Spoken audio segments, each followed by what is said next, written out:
Time है भी। तो इसके बाद तीसरा टॉपिक क्या है? मेथड। डाल दीजिए हेडिंग, मेथड।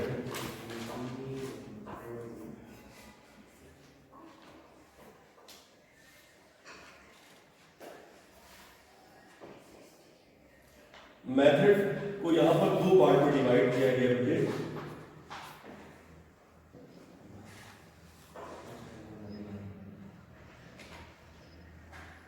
एक है आपका specify order costing method, specify और एक फ्लो चार्ट बना लीजिए, ऊपर लिख दीजिए मेथड और उसको दो पार्ट में डिवाइड कर दीजिए। यहाँ लिख दीजिए स्पेसिफाई ऑर्डर कॉस्टिंग मेथड और इसको कर दीजिए continuous specify order costing method और इसको कर दीजिए आप continuous operation costing method. Continuous operation costing method, ये दो पार्ट में डिवाइड हो गया। जो मेथड कॉन्सेप्ट है वो दो पार्ट, एक स्पेसिफाई है ना, ऑर्डर कॉस्टिंग मेथड हो गया, और एक क्या हो गया? Continuous operation costing method. तो इसमें कौन कौन से आते हैं under the specify order costing method में? पहला देखिए जॉब कॉस्टिंग, ठीक। सेकंड आपका आ जाएगा कॉन्ट्रैक्ट कॉस्टिंग। थर्ड आपका इसमें आ जाएगा बैच कॉस्टिंग, BETCH। ये BA होगा, क्या होगा? BA होगा, बैच। उसके बाद लास्ट होगा टारगेट। ये सब आपके क्या है? स्पेसिफाई ऑर्डर कॉस्टिंग मेथड, ठीक। अब आ जाइए कॉन्टिन्यूअस ऑपरेशन कॉस्टिंग मेथड। इसमें सबसे पहला है प्रोसेस कॉस्टिंग। सेकंड है आपका आउटपुट कॉस्टिंग, जिसे हम लोग बोलते हैं सिंगल कॉस्टिंग, है ना, यूनिट कॉस्टिंग। थर्ड आपका आ जाएगा ऑपरेशन कॉस्टिंग,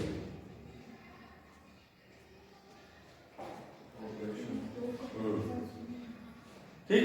फोर्थ आपका आ जाएगा ऑपरेटिंग कॉस्टिंग। देखिए ऑपरेशन और ऑपरेटिंग में फर्क हो गया,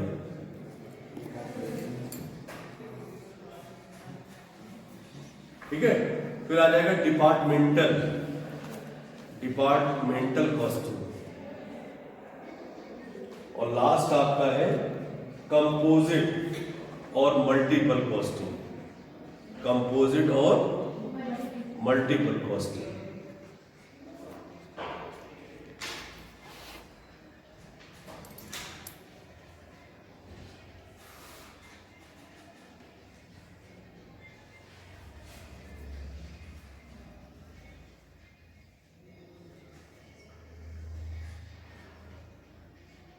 ऑपरेशन ऑपरेटिंग एक ही तो है। ऑपरेशन और ऑपरेटिंग नहीं, फर्क है दोनों में। यहाँ पर एक्चुअली कॉस्टिंग कॉन्सेप्ट है तो इसलिए उन्होंने उसको अलग अलग डिफाइन कर रखा है। कैसा फर्क इन्होंने इस तरह से बता रखा है कि अंडर द ऑपरेशन जो होता है ना, वो each operation in the process of production is the certain, ठीक है। यानी operation cost is generally term conversion cost, ठीक है। और ऑपरेटिंग में क्या होगा? कन्वर्जन नहीं होगा। जैसे उसमें से आपका जैसे बस वगैरह ट्रांसपोर्टेशन जो होता है ना, वो ऑपरेटिंग में आता है ना। ट्रांसपोर्टेशन जो कॉस्ट हम लोग फाइंड आउट करते हैं, दैट मींस ऑपरेटिंग कॉस्ट। यहाँ पर कन्वर्जन कॉस्ट कॉन्सेप्ट आ जाएगा ऑपरेशन से, यानी कॉस्ट ऑफ लेबर एंड कहना चाहिए variable overhead used in converting in the shape of raw material, that is operation. और अंडर द ऑपरेटिंग जो कॉन्सेप्ट है उसमें देखिए, जो मैं बता रहा था वही दिया हुआ है। Transport company, railway, hotel, lodging, canteen, hospital, समझ रहे, वाटर सप्लाई, इलेक्ट्रिक सप्लाई, ये सब उसमें आएगा ऑपरेटिंग कॉस्टिंग के पार्ट में।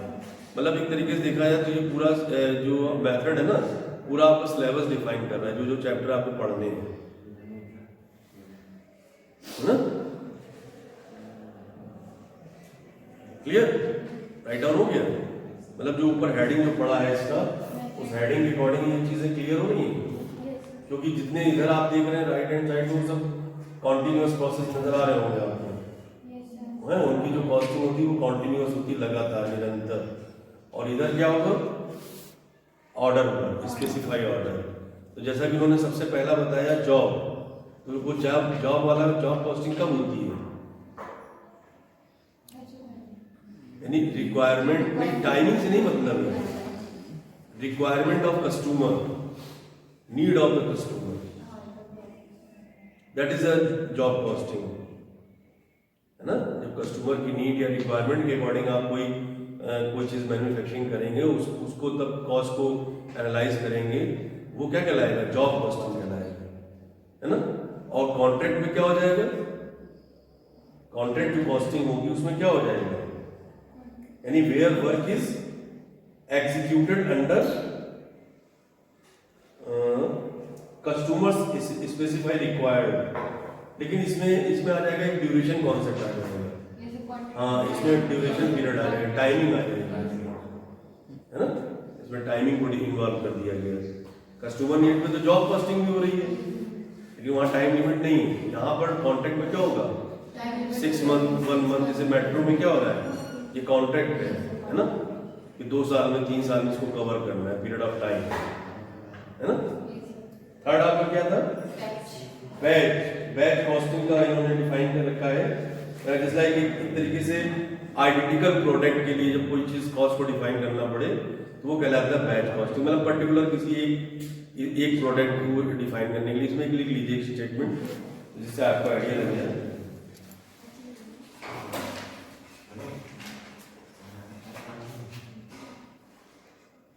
देखिए, here the unit of cost is the batch or group of product.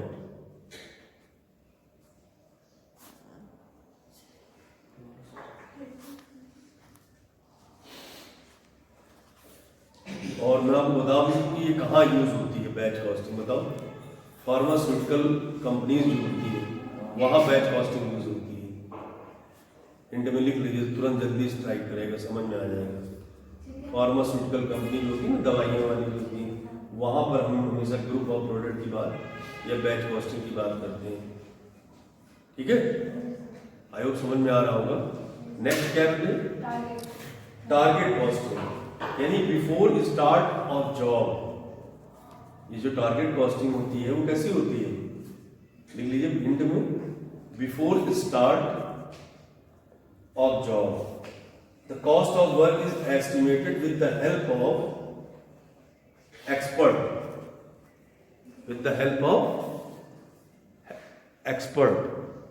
Expert की मदद से आप क्या करते हैं? किसी भी जॉब को स्टार्ट करने से पहले उसकी कॉस्ट को डिफाइन करते हैं प्रोडक्ट की, that is target costing. Starting of job और the cost of work is estimated with the help of expert.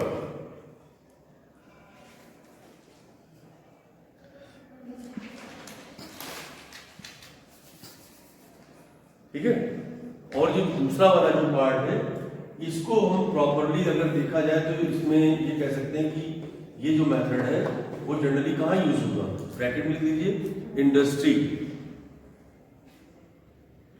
इस मेथड को जनरली हम अप्लाई करते हैं इंडस्ट्रियों में ना, इंडस्ट्री जहां बनी है, industry that means manufacturing unit है, industry that means manufacturing unit, वहां पर ये वाला मेथड अप्लाई होगा है। अब जैसे मान लीजिए कहीं पर रुई बनाना है या ऑयल बनाना है या लोहा बनाना है या सोना बनाना है, तो वहां पर क्या होगा? कई प्रोसेस, मतलब कई स्टेप में वो काम फाइनलाइज होगा। ये नहीं होगा कि वन टाइम में हो गया। भाई पेट्रोल अगर आपका बनना है तो क्या वन टाइम में निकल आएगा? मतलब उसको कई प्रोसेस में, उसको कॉन्टिन्यूस कई प्रोसेस में वर्क करके, है कॉटन है ना, तो वो कई प्रोसेस में होकर के गुजरना है उसको, तब जाकर वो फाइनलाइज होगा जाके। तो ये होता है कॉन्टिन्यूस कॉन्सेप्ट, यानी वन टाइम में नहीं है ये, जिससे पहले वाले जितने सब वन टाइम वाले। ठीक है, समझ में आ रहा है? तो जो कॉन्टिन्यूअस कॉन्सेप्ट में सबसे पहला बताया गया क्या, प्रोसेस। तो प्रोसेस का मतलब यहाँ पर क्या डिफाइन किया जा रहा है, यानी under the process costing define the different stage then finishing the product, है ना, इन्वॉल्व द डिफरेंट स्टेज। ये लिखा है applicable of those industries which manufacturing a number of unit output requiring processing. Here in article product has two और more process for reaching the stage of finish goods. मतलब कई stage को cross करने के बाद तब वो फिनिश गुड्स में होता है।